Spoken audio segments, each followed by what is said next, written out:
en janvier. Regardez, une de nos équipes a assisté aux répétitions.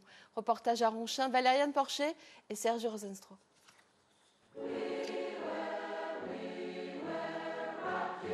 500 voix unies. Autour des tubes emblématiques de Queen. 500 choristes tous amateurs. Alors le moindre décalage ne passe pas inaperçu.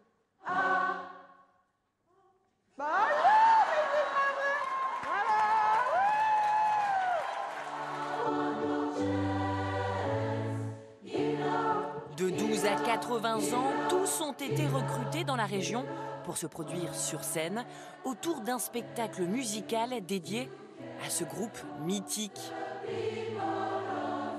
C'est un répertoire avec lequel j'ai pratiquement grandi. Enfin, c'est des musiques que j'adore, que je trouve formidables. Donc c'est vraiment sympa de tous les chanter. À 4-5 voix parfois même, c'est quelque chose, quoi. C'est ça la difficulté, on passe de valeurs très lentes et pressure on people, on streets. Queen, c'est vraiment très fédérateur. Ah oui, et tout le monde dans le groupe était très volontaire pour faire ce projet. Là, il nous reste encore 2 week-ends de répète, mais même les week-ends, c'est tellement enthousiasmant de chanter tous ensemble que c'est merveilleux. Ouais, ça nous nourrit. Ouais.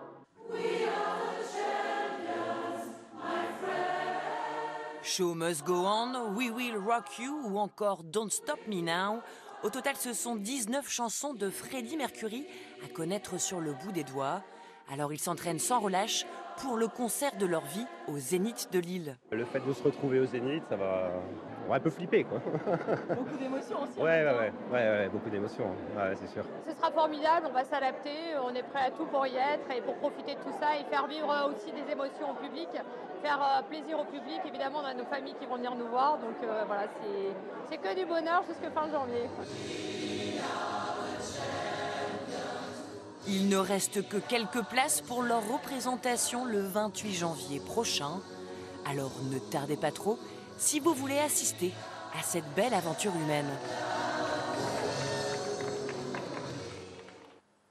Mais oui, quelle aventure. Bonsoir, Ludivine Debac. Vous sortez tout juste des répétitions, vous dirigez donc cette chorale. C'est un rêve, cet hommage à Freddie Mercury ? C'est une chouette aventure humaine, ouais. C'est une opportunité pour des choristes de sortir de leur zone habituelle, de leur ville et de vivre une aventure de rencontre et de super musique aussi. Et justement, comment ça se passe la rencontre entre choristes amateurs et professionnels ?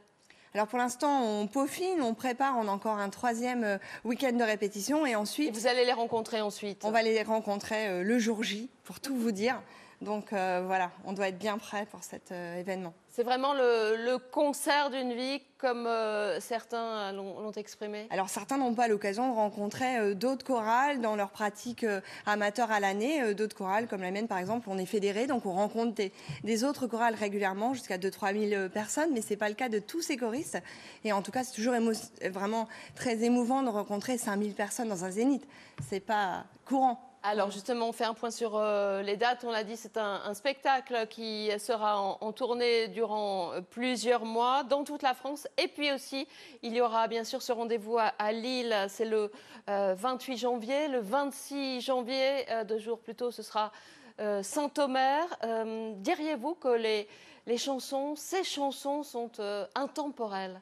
Ah oui, je pense qu'on connaît tous les 3/4 du programme et vous aurez quelques petites surprises aussi, des arrangements très originaux que vous n'avez pas l'habitude de croiser. Donc à la fois plein de choses connues et aussi des petites surprises en termes d'arrangement. Et donc voilà, vous ne pouvez pas vous ennuyer sur ce projet, c'est sûr. Que dire de lui, Freddie Mercury ? C'est un visage, une voix qui reste gravée dans nos mémoires. Bien sûr, il y a des jeunes qui arrivent et qui connaissent déjà tout alors que ce n'est pas du tout leur époque et donc ça fait partie de notre patrimoine et il avait aussi beaucoup de musique chorale dans la tête donc ça nous correspond bien en tant que chœur amateur de chanter ces pièces. On sent que c'était prévu aussi pour beaucoup de voix, il s'est beaucoup investi là-dessus hein, donc nous ça nous va très très bien, c'est super pour un grand chœur comme le nôtre. Allez, une question à 1 000 €. Qu'est-ce que c'est une belle voix, Ludivine Debac ?